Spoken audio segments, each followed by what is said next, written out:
Look, anytime you lose a game, so we already started, so he already at an A- because he lost. Okay. Okay, now he had 5 turnovers. So now he's at a B+. Mm-hmm. And then because he didn't do what I needed him to do in the fourth quarter, he's at a B-. So that's where I'm at. Okay. I give him a B- because it's hard to give him any lower than that because I'm looking at him. He's 34, 14, and 3. He had a block shot.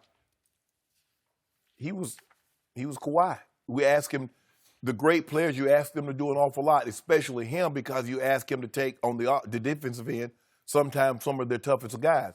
He was on Clay for a little while. He egged, and he drifted over there to Draymond.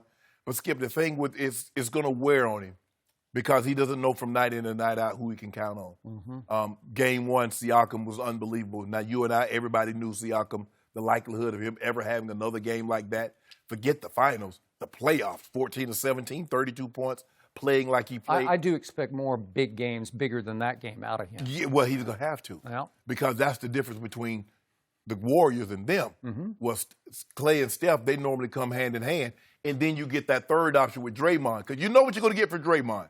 Draymond's going to give you a lot of this, a little of this, and a little of that. Mm-hmm. So rebounds, points, and assists, that's going to be Draymond. He'll get a steal or 2. He'll block a shot or 2. I'm looking, and I'm like, where the Raptors going to consistently get that from? Kyle Lowry? No. Danny Green? Nah. Mark Gasol, 6 points. Siakam, 5 of 18. That's not nearly good enough. I thought he was indecisive. Skip, I thought he had some opportunities from the three-point line that he hesitated. I agree. Now you got to catch that and go in rhythm, bro. Yep. Don't second-guess yourself. You belong here. You belong in this moment. Just ride it out. Just go live with it. Mm-hmm. You catch that ball in rhythm, you let it go, and it doesn't go in, you can live with that. It's the hesitation that started to cause me some concern. But I'm going to give Kawhi a B-. He had 5 offensive rebounds. One series, he had 3 in one possession. Got to lay up to Van Fleet. Then he got another hit of 3. So Kawhi go, Skip, I don't worry about Kawhi. I know he's going to give me. You should. No, I shouldn't. Stop it. 34, 13, and 3. Most people kill to have that kind of stat line. And he putting it up on a routine basis. You better be careful because I see even bigger things coming down the pipeline. Do you really? So I'm glad you brought up your man LeBron James because this is now the poor man's LeBron James. In the wake of LeBron, and I guess he was watching from his couch. I don't know if he even watched his finals games. He watched, of course. He's a student of the game. Yeah, he watches. He loves basketball. Sure. Hurt to watch that, right? Number 2 has become the most overprotected, overhyped superstar in all of sports in the wake of LeBron. We, or at least the basketball world, needs another LeBron, so it is now number 2. And because of all that, I'm not going to give in to all that the way most people do. So for his performance last night, I give number 2 a C. And I am highly impressed. Average. Yeah, he was average last night. If you do the totality of his performance, given the hype that you bestowed on him, you called him the MVP of the playoffs, the best two-way player in all of basketball. Yes. So his bar for me goes way up here at the LeBron level. In fact, we might even put it a little above LeBron now that LeBron's aging and starting, What's that? Why would you do something You like that? did something like that. I'm just reacting to your... No, I said he's the best player in the playoffs. Your expectations. I said he's the best player. He's played the best in the playoffs, and he's the best two-way player. Okay, so this number 2, he can stuff the stat sheet like nobody this side of LeBron James. And he goes for 34 and 14, highly impressive. If you hadn't watched the game, you see 34 and 14, you say, oh, that's an A-. Maybe you look at the result and you say, well, maybe it's a B+. But when you look at the 16 of 16 free throws, that is highly impressive to me. So I give him high marks for those. And I give him high marks. He had 5 offensive rebounds, so 5 to 9 offense to defense. That's pretty great. Yeah. And he had a couple late that were just really sensational. Got 3 on one possession. All effort. I will give you that. Okay. But his 5 turnovers easily could have been 7 or 8. He offensive fouled on, he charged on that one play, so that should have been a turnover. And twice he lost the ball, and his teammates saved him by recovering his loose basketball, so it saved him from a turnover. I thought he was very careless with the ball and had a hard time dribbling through double teams or just beating double teams to the basket. Oh, you see, so they are double teaming, right? They are trapping him. Not always, but not always. But again, Klay took him for a while. Iggy took him at the first. Draymond had him at the end. You'd think he'd score on those guys. But now let's look at the defensive end, because he is the best two-way player in basketball, I am told. I thought he was ordinary last night on defense. I thought he drifted on defense, and you previously brought up on today's show that Draymond at one point got the ball off the board and just went the length of the court and laid it in, right? Yes. We've seen him do that repeatedly in these playoffs. Yes. On that play, number two just watches. There's no help defense from him. And there's several times he just watched. And there were several times he got beat backdoor by Draymond where he's just drifting mentally. You're just not in the ball game. And I don't know why, but I didn't see the effort on defense that I saw on the offensive end. So I got to dock him there because his defense is the driving force of that team. Am I right? It is, Skip, but it gets really, really hard to play the amount of minutes that he's playing. And he's so this is LeBron-esque, so you have to rest on defense, No, right? But I'm just saying, when you don't know where your consistent help is coming from, he's putting up shots, and some of the shots weren't great. He tried to draw contact, and the referees, I didn't think they did a great job. I already foul shots shooting. I mean, come on, Skip. 26 and what did you shoot? 20 or 23 and 23 or 26? That's too many foul shots. I don't want all that foul shots. But anyway.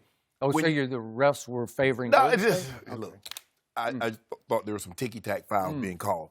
But when you're asking him to shoulder the load that he's shouldering, he's playing 38 to 40, played 43 minutes in game one, 38 and a half in game two. Skip, that's a lot of minutes when you ask him to give you 30-plus on the offensive end, but by the same token, exert an enormous amount of energy on the Is he defensive that end. guy or not that guy? I want to know. If he's that guy, if he's Jordan-esque, we keep hearing that, then that should be just kid stuff to him playing those minutes. Well, look, see, Jordan in that last run, he had Scottie Pippen, he had Dennis Rodman, he had Ron Harper. All those guys can lock it down. Am I correct, Skip Bayless? The number one lock it down was Scottie 23. Pip. 23. Pip was the guy that took the best. Pip rode coattails. Don't do that, Skip. Get a man his credit. I am not going to give him. Why? Because Michael Jordan made Scottie Pippen. No, he just made him. Skip, he just made him. Skip, I he know- did. I'm sure there he- wouldn't be a Scottie Pippen without Michael Jordan. When Pip left and went to Houston, then Portland, what happened? Nothing. All I know is that when Michael Jordan retired, Scottie Pippen had him a Hugh Hollins blown call in Game 7 from the Eastern Conference Finals. Am I correct, Skip Bayless? Yeah. Do you feel comfortable say yes, Scottie Pippen would have taken that team? Didn't Scottie Pippen have a migraine? He wouldn't go back in the game when Phil asked him to go back? No, I don't he know. didn't have no migraine. Yeah. He was upset that the shot was drawn up for Tony Kukoc. Thank you. And Kukoc hit it. The migraine happened, Skip, earlier in the year. I think that was against Detroit when he had that migraine. Okay. But anyway, I'm back to my original point. Well, I'm back to my closing argument.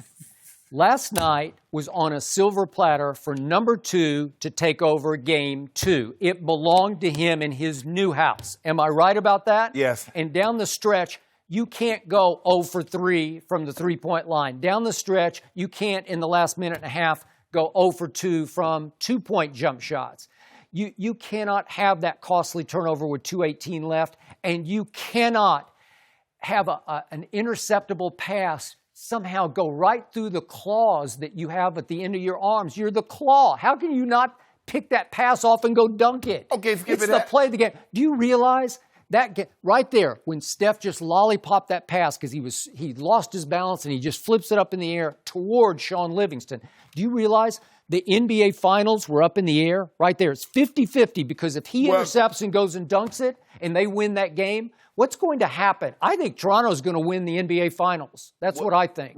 That's how big a deal that was. Probably if he had it to do over again, he probably would have fouled Sean Livingston on that play and then make him go to the free throw line. You could argue. And make him make both free throws. We're going to talk about that in just a moment. But several players had a chance to foul Livingston or Draymond, Right. or you could go a lot of different ways. But the point was the ball is up for grabs. And he did not make the play. He didn't. And he makes his living on defense as well as offense. Well, I just showed you that's a C. That's an ordinary performance by him. But here's the thing, though, Skip. Livingston get played also. He's an NBA player. We expect all the great players to make every great play. No, they're great. I expect him to make the play. That was the play of the night. Oh, like the one he made in Philly? Yeah. Or the one that he done against Giannis? Which one in Philly? Oh, you know which one. You mean the lucky shot That in the wasn't history of the luck. world? That Or wasn't luck. That you wasn't taking luck. credit That for that? wasn't luck. That You're going to wasn't give him credit for a ball that bounced 4 times on the rim? Greatness. Wow, that's great. Hold on. You do realize that Kawhi scored 34 points. The other 4 starters scored 39. Okay, So fine. who's going to come? You keep telling me Kawhi's great, and he is. But I need to know what other guys are going to come along with him. All right. Thank you for watching. You can subscribe here to get the latest from the show, and be sure to check out more of the best clips from Undisputed, or go watch a few other segments from our other shows on FS1.